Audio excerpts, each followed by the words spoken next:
سلام، من فائزه صفوی هستم، ارشد برنامه‌ریزی شهری. موضوع پایان‌نامه من در رابطه با راهکارهای نهادی برای مواجهه با سکونتگاه‌های غیررسمی کشور هستش و محدوده جغرافیایی من شهر تهران هستش.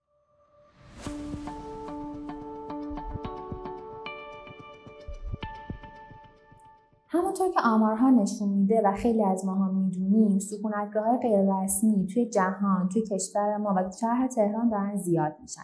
مشخصاً توی شهر تهران ما سکونتگاه‌های غیررسمی درون شهری داریم. راهکارهای مواجهه با این سکونتگاه‌ها از نادیده گرفتن تا تخلیه اجباری، خودیاری، توانمندسازی متفاوت بوده. کشور ما هم طبیعتاً همین راهکارها رو طی کرده. ولی این راهکارها خوب یا بد یا نواقصی داشتن یا موانعی رو برای اجرای خودشون داشتن. علت انتخاب راهکارهای نهادی این هستش که تا زمانی که ما محتوای بومی هر محله، هر محدوده رو به لحاظ نهادهای رسمی و غیر رسمی نداشته باشیم، نمیتونیم برای اونجا برنامه‌ریزی کنیم. کلا نهادگرایی یعنی همون قواعد و قوانینی که ارتباط بین نهادهای رسمی و غیر رسمی رو مشخص میکنه و این نهادها بخش دولتی، بخش خصوصی، بخش عمومی و شهروندان تشکیل میدن و تا زمانی که این راهکارها رو به کار نبندیم نمیتونیم رهیافت متأخر بازآفرینی رو با موفقیت پیش ببریم. 4 تا مفهوم کلیدی رو من تو پژوهشم بررسی کردم: بازآفرینی، اسکان غیررسمی، نهادگرایی و عدالت. 2 تا مفهوم خیلی مهم تو بحث نهادی وجود داره به نام ظرفیت نهادی و ترتیبات نهادی که اساس اصلی پژوهش من رو این 2 مفهوم تشکیل میدن. سوالات اصلی پژوهش من اینا هستن که ما چطوری میتونیم با تکیه بر ظرفیت و ترتیبات نهادی به ساماندهی سکونتگاه غیررسمی شهر تهران بپردازیم و چطور میتونیم بحث‌های نهادی و نهادگرایی رو تو سیستم مدیریت شهری کشورمون تثبیت بکنیم. با چارچوبی که از این 4 مفهوم به دست آوردم و با روش کیفی تحلیل گفتمان قبل و بعد از انقلاب اسناد، برنامه‌ها، طرح‌ها، لوایح و مصاحبه‌های مرتبط رو بررسی کردم و روند تحلیل گفتمان مواجهه با سکونتگاه‌های غیررسمی در کشور و با تاکید بر شهر تهران را استخراج کردم.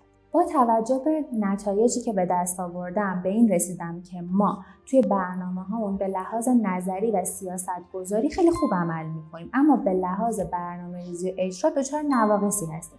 علت اصلی این نقص هم بخشینه‌گری و سیستم مدیریت و برنامه‌ریزی متفرق ما هستش که مشخصاً نهادهای رسمی مثل بخش دولتی و عمومی رو در این بحث دخیل می‌کنه و ما برای اینکه بتونیم این نقص رو برطرف و به نوعی تعدیل بکنیم احتیاج داریم که نهادهای رسمی و غیر رسمی با همدیگه در این فرآیند شرکت کنن. برای اینکه بتونیم نهادهای رسمی و غیر رسمی رو دخیل بکنیم توی این فرآیند احتیاج داریم که به یک شبکه اجتماعی دست پیدا بکنیم. برای طراحی این شبکه اجتماعی یک مفهوم جدیدی رو به اسم نهادگرایی مجازی مطرح کردم. با توجه به اینکه ضریب نفوذ اینترنت و شبکه‌های اجتماعی تو کشور ما و تو شهر تهران بالا هستش، یک شبکه اجتماعی به اسم چاله‌چوله طراحی کردم. چاله به معنی مشکل هستش. چاله‌چوله از 3 بخش مسئولین، بخش خصوصی و شهروندان تشکیل شده که مسئولین شامل بخش دولتی و عمومی هستند، بخش خصوصی هم شامل سمن‌ها و نهادهای توسعه‌گر هستش. در طراحی چاله‌چوله از بازیوارسازی استفاده شده و راهکارهای نهادی توش دخیل شده. در واقع چاله‌چوله یک بستر و یک ابزاریه که نهادهای رسمی و غیر رسمی بتونن توش فعالیت کنن و از ظرفیت تک تک اینها استفاده بشه و میتونه تسهیل کننده و کمک کننده یکپارچگی برای مواجهه با سکونتگاه غیر رسمی باشه و تا حد زیادی بخش تفرق و بخشینه‌گری برنامه‌ریزی و مدیریت ما رو تعدیل بکنه. ممنون از توجهتون و زمانی که برای من گذاشتین. برای دسترسی بیشتر به پایان نامه من و هر گونه همکاری اجرایی و پژوهشی میتونید با من از طریق ایمیل و لینکدین در تماس باشید.